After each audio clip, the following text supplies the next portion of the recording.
Your Denver Broncos may have just avoided a disaster, because early signs are pointing to positive news regarding Patrick Surtain II's injury. When he went down, Broncos country held its breath. The fear was real. If this had been a full pectoral tear, the season could have looked very different. But based on the Broncos' roster moves today, there's real reason to believe Surtain might return sooner than expected. Now before we go further, don't forget to subscribe to the channel, like the video, and share it with your fellow Broncos fans. And of course, hit that bell icon so you never miss an update, especially now, when every game matters and every piece of news could change the season. Back to the field. The injury occurred during a tackle attempt on George Pickens, where Surtain reached across his body and his left side absorbed the strain. That kind of motion puts tremendous pressure on the pectoral muscle, and when it goes wrong, it can be brutal. A severe pec strain can sideline a player for months, or in the worst case, require surgery that ends a season entirely. So the concern was justified. But what matters is this: the Broncos did not place Surtain on injured reserve today. They had every reason to do it. A roster spot needed to be cleared with Dre Greenlaw returning from suspension. The simplest move would have been placing Surtain on IR, automatically ruling him out for 4 weeks. But they didn't. Instead, they cut Sam Ehlinger to create the roster space, a direct sign that the Broncos believe Surtain's recovery timeline could be shorter. They're treating this as a week-to-week situation, not a long-term shutdown. That is huge. Because when the coaching staff and medical team choose not to lock a player into IR, it means one thing: they think he has a chance to return sooner rather than later. And for a team built on defensive identity, keeping their cornerstone lockdown corner on track to return is massive. This move reminds me of how quickly things can change in the NFL. 1 minute a roster spot opens, the next it's filled again. Sam Ehlinger is released, Dre Greenlaw is activated back onto the 53-man roster, and the message is clear: the Broncos do not expect Patrick Surtain II to miss the full 4 weeks. That tells us something important about the timeline. Look at the schedule. The injury happened during the Cowboys game. From that moment until the matchup with Kansas City, there are roughly 3 full weeks of recovery time. And right after that Chiefs game, there's a bye week.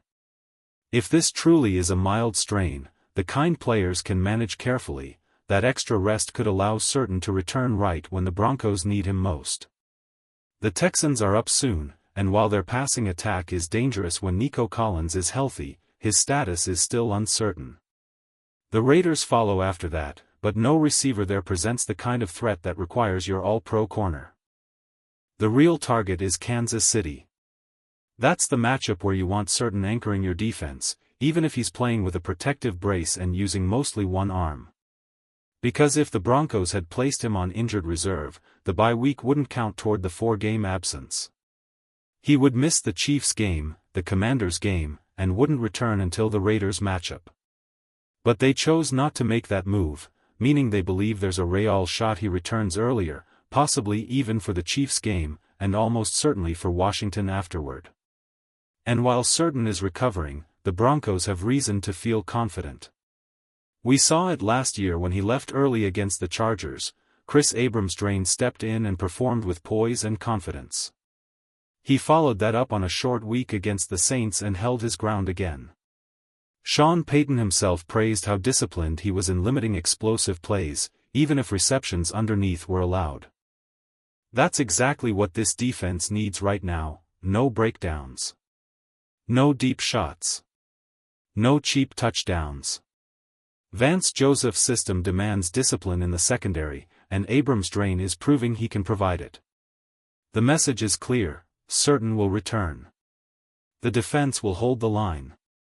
And the Broncos aren't folding, they're preparing. Last season gave us a clear picture of what Chris Abrams-Draine can do. When Riley Moss went down, it was Abrams-Draine who stepped in and made game-changing plays late against the Browns, showing composure in high-pressure moments. And now, once again, the locker room is backing him with full confidence. Zach Allen even said it outright: they trust him. The team believes in his ability, his growth, and his competitive edge. And it makes sense. Abrams Drain came into the league as a former wide receiver, so his instincts and feel for the ball are different than most corners. You see it in the way he closes space, the way he moves in open field, the way he anticipates breaks before receivers even commit. No, he isn't built like Patrick Surtain II, because no one is. You don't replace a generational athlete, you adjust and you adapt. But Abrams Drain has already proven he can deliver when the moment demands it. Just look back to his interception against Justin Herbert, where he stopped a scoring drive and flipped momentum when the Broncos needed it most. That was not luck, that was awareness, timing, and confidence. And the depth doesn't end there. There's also Jayden Barrow, a young defensive back the Broncos have slowly integrated into more responsibilities. He's been tasked with covering tight ends and rotating in zone assignments, and now this could be the chance to expand his role. Let him own his zone. Let him play fast. Let him learn under fire. The talent is there, and this could be the moment that accelerates his rise. The Broncos don't just need bodies, they need options, especially with matchups against the Raiders and Chiefs approaching. And depending on how the standings shake out, especially if Kansas City slips in their upcoming stretch, Denver could actually enter that Chiefs game with leverage. If that happens, the coaching staff may even choose to give Surtain one more extra week of rest, protecting him long-term rather than risking setbacks. Either way, the message is the same: the Broncos are not panicking. They are preparing. They have depth. They have trust. They have momentum. And now, things get even more interesting. Because the trade deadline is approaching, and Denver just finished the month of October undefeated. The question now becomes, do the Broncos stand pat, or do they make a move to push this season to the next level?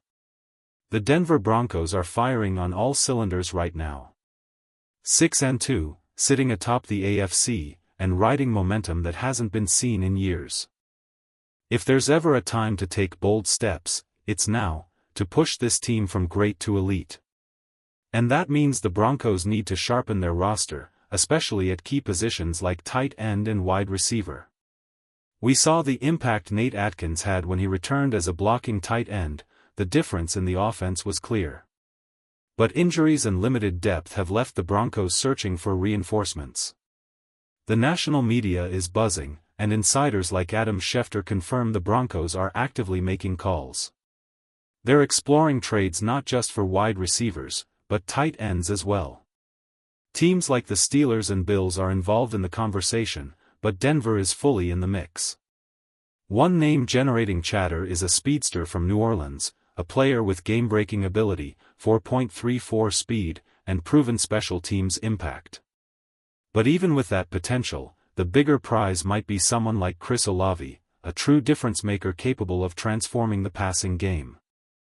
The takeaway is clear: the Broncos aren't standing still. They're looking to add talent, to protect their lead, and to ensure they can compete at the highest level. With smart moves, they're setting the stage for a November run that could define their season. When it comes to wide receivers, my pick at this point would be Marvin Mims over Rasheed Shaheed. Honestly, if you blurred out the jerseys and watched highlights of both, you'd struggle to tell them apart. They're almost identical in skill set, blazing speed, quick cuts, and the ability to make plays downfield. Shaheed might be slightly more physical, using his body to initiate contact, but the difference is minimal. One thing in Denver's favor: Sean Payton's history with New Orleans. He knows the system, the personnel, and he has relationships there that could give the Broncos an edge if they pursue a wide receiver from that organization. On the tight end front, TJ Hockenson from Minnesota is generating a lot of buzz, especially with Nate Atkins sidelined. Hockenson came into the league as one of the best blocking tight ends evaluated by scouts like Daniel Jeremiah, and he hasn't lost that skill. Watching his film from Iowa to the NFL, he consistently dominates in blocking, taking on multiple defenders and opening lanes for the offense. But don't underestimate his receiving ability. Hockenson is exceptional in the passing game. Put him alongside someone like Evan Engram, and you've got a dynamic duo capable of changing a game. While it's not quite the historic combination of Gronk and Aaron Hernandez, it's close, athletic, tough, and playmaking at the highest level. It's no wonder it was shocking when Detroit moved on from him. Denver has a unique advantage here. Between Shaheed, Mims, and Hockenson, the Broncos coaching staff has inside knowledge and connections, whether it's Peyton's ties to New Orleans or George Paton's influence in Minnesota. These relationships make trades more likely and potentially smoother to execute. So Broncos country, here's the question: of these three potential additions, Marvin Mims, Rasheed Shaheed, or TJ Hockenson, who would you be most excited to see join this team? Remember, Patrick Surtain II isn't out for the year. Denver has the best defense in football, Bo Nix is making plays, and this team is set for a deep playoff run. There's so much to believe in, the pieces are falling into place, and the future looks bright.